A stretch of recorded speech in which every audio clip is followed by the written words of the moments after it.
A black screen can be caused by anything from a temporary system issue to corrupted startup files. In this video, we will walk through several troubleshooting and repair methods to get your Yoga Pro 7 running normally again. A lot of errors pertain to this problem, and we're going to go ahead and jump into what should hopefully be a pretty straightforward process, guys. And we're going to go ahead and jump right into it. First thing I'd recommend doing would be to actually go ahead and boot to the troubleshooting utility on Windows 11. So if you do a hard power off 3 times in a row, Windows should automatically attempt to launch the startup repair utility. And if it doesn't find anything, it will give you the option to select advanced settings, in which case it will take you to a screen that looks like this. Now, if it does not take you to a screen that looks like this, or you're unable to get to that, you can also download the Windows 10 Media Creation Utility, or Windows 11. They probably will make a creation utility for Windows 11 at some point. And it doesn't really matter. You can actually run the Windows 10 utility on Windows 11 as far as I'm aware. And you should be able to run the troubleshooting utilities built in within it. So you just would go ahead and download it to an ISO file and then burn it to a DVD or USB. It'd have to be about 4 gigabytes or more. It couldn't be a small USB flash drive, and it couldn't be a CD. It'd have to be a DVD. And then you'd boot your computer from it. So depending on the computer manufacturer, you'd have to tap a different key on your keyboard in order to launch that menu, in order to select what boot drive you want to go off of. So it could be anything between the escape key, F2, F8, F12, for example. And those are the function keys on the top of your keyboard. So you may have to just do a little bit of trial and error. Shouldn't take you more than a couple minutes.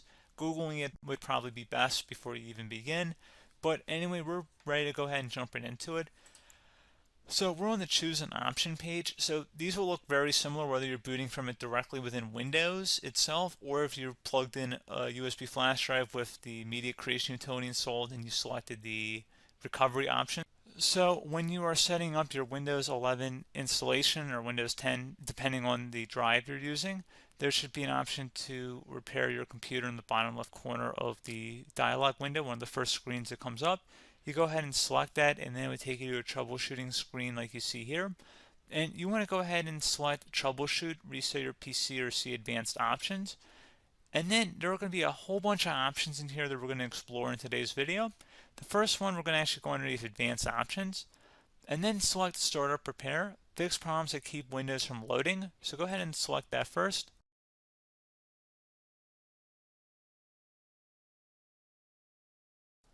Okay, so you can see it cannot repair our PC. That was our first option we could try. Something else, if we go back into advanced options here and then select troubleshoot, we're going to go underneath advanced options again. You can go ahead and actually access safe mode by selecting startup settings. And then if you select the restart button, you have the option on the screen select safe mode with networking, which will give you a key on the screen. It'll tell you which key to press to enter that. I believe it's the F7 key. It'll do that for you. I'm not going to go over that in today's tutorial because I don't really want to go into safe mode, but you're more than welcome to attempt that by going into here and then selecting restart.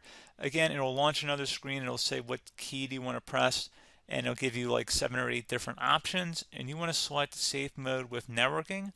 There's also an option for a command prompt too, but that's going to be something we're going to cover later in this video, and we don't even have to go through that in order to access it. So that's why I'm not going to really push for that, because unless you know exactly what's causing the problem, you probably don't need to go into safe mode. Unless you're trying to recover files, in which case then you definitely can go into safe mode, but we're trying to actually recover our computer here. So I hope that makes sense. Something else we can also try here as well would be to uninstall updates, remove recently installed quality or feature updates from Windows. So if you go ahead and select that, you can uninstall the latest quality updates, which generally is the more day-to-day updates. Feature updates are the less regularly released ones, like the big ones. I would equate it to service packs in like Windows 7 and Windows Vista and Windows XP. So larger updates that occur once or twice a year at most. And the quality updates are more just a regular update. So probably obviously depend, it'll take longer if you're going to try and uninstall the latest feature update versus quality update. And maybe you don't need to go back that far. So just giving you guys a couple of pointers with that. Something else you can also look at here, and we're going to jump into the command prompt in a little bit, but you can select System Restore, which will use a restore point recorded on your PC to restore Windows. And this is something I would highly recommend here, guys. So select Next. Assuming you have a restore point saved on your computer, you go ahead and select the most recently created one, and you'll select next, and then you'll select the drive. You shouldn't actually have to select the drive. You can scan for affected programs, but we're going to keep it all default here, and then we're going to select finish. So once started, system restore cannot be interrupted. Do you want to continue? I think we're going to select yes. I don't think we have anything better to do on our computer right now, so just give it a moment here to initialize. It will take a couple minutes to run, obviously depending on how large your hard drive is and how much is saved on the system restore point. So just give it a couple minutes here.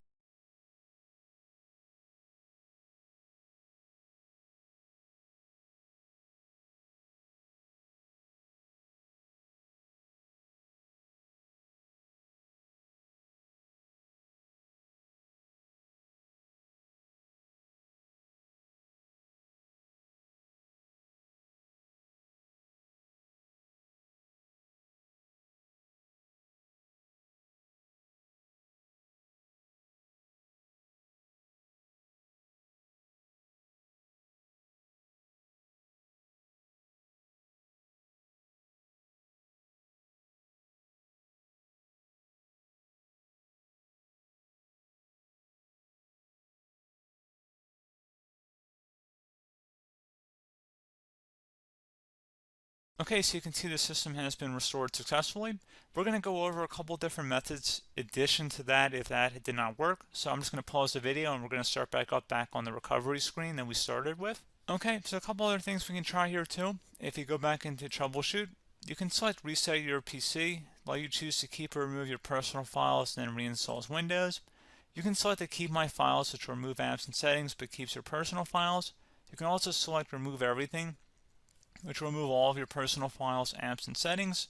So this is more of a factory reset, the second option here. First option, it should not delete all of your personal files. However, it will pretty much clear most of your programs, and keep in mind, there's no guarantee that your information, number one, is even still available and easily recoverable on your computer to the point that you actually would be able to recover anything.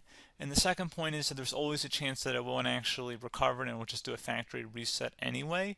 So there's no guarantee that actually would keep your files anyway. So I would recommend trying to get a recovery tool and backing that up first before selecting it anyway. But again, those are a couple different options. And then something else you can try here if you go back to the choose an option. Another option, if you go underneath choose an option and select troubleshoot, advanced options, and now select where it says command prompt. Okay, so the first thing we should do is type our main hard drive here. In most cases, it should be the C drive. So you just do a C colon and then hit enter on your keyboard. So once you're underneath the C drive, we're going to type in dir and then hit enter on your keyboard. It should have program files, users, and Windows all in there. That's how you know you're in the right directory.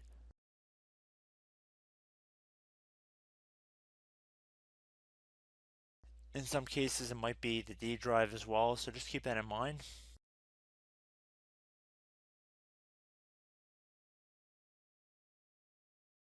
Next thing we're going to do is type in cd space / Windows / system 32 / config,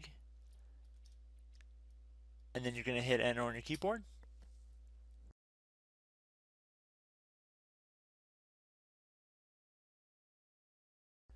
So now you're going to type md space backup. If you've seen other tutorials, it might also say to put down md backup. That's because the backup name is pretty common when you want to back something up. So you can name this whatever you want, doesn't have to be backup. So if you've already made a backup folder in the past, you could do backup 1, for example. So once you're done setting the name you want the backup to be called, hit enter on your keyboard again.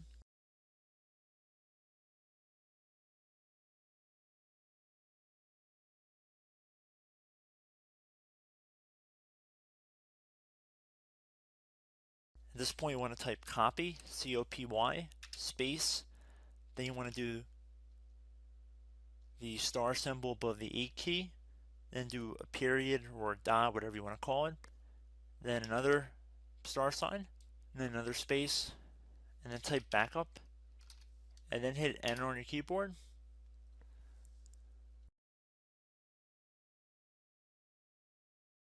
Now you want to type cd reg back, REG BACK, and then hit enter on your keyboard. So now that we are under the reg back, so now you want to type dir again and then hit enter.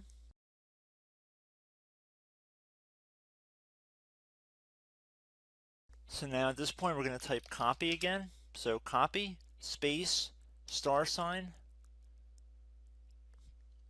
dot, another $, space, and then 2 dots. So we're going to type copy space $, dot, sign, $, dot dot, and then hit enter on your keyboard again. So for overwrite, you want to overwrite all. So type A on your keyboard, so capital A, and then hit enter on your keyboard.